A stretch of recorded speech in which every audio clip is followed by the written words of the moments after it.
సుందర్ సింగ్ గారు ఒకసారి ఆయన పరిచయ నిమిత్తం వెళ్తూ ఉంటే ఓ ప్రాంతంలో ఒక సెలయేరు కనబడింది. దాన్ని బ్రూక్ లేదా క్రీక్ అనే పదాలతో పిలుస్తారు. సెలయేరు, చక్కగా పారుతున్న సెలయేరు. కొండల్లో ప్రాముఖ్యంగా ఆ సెలయేర్లు ప్రవహిస్తూ ఉంటాయి. ఆయన సెలయేరు దగ్గర కాసేపు కూర్చున్నారు. కూర్చున్న తర్వాత తదేకంగా సెలయేరు లోపలికి చూస్తే ఒక రాయి కనబడింది. ఆయనకి ఒక స్టోన్ కనబడింది. చాలా నున్నగా చేయబడిన ఒక స్టోన్ ఆయనకి కనబడింది. ఆయన అనుకున్నాడు, ఈ రాయి సెలయేరులో కొన్ని సంవత్సరాల నుంచి ఉన్నది కాబట్టి, ఈ నీళ్లు దాని మీద ప్రవహిస్తున్నాయి కాబట్టి దాని లోపల ఏమైనా ఒక్క చుక్కైనా నీరు వెళ్ళుండొచ్చా లేదా ఉండుండదా పరిశీలన చేద్దామని చెప్పి ఆ రాయిని బయటికి తీసుకొచ్చి పగలగొట్టాడు.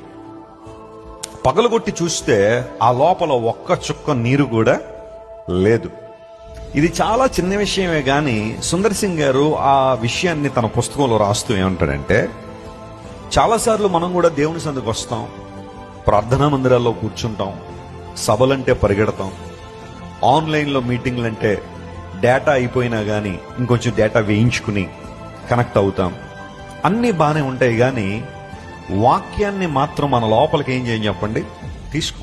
అలా మన మీద నుండి ప్రవహించుకుంటూ వెళ్ళిపోద్ది కానీ వాక్యాన్ని లోపలికి తీసుకోలేం.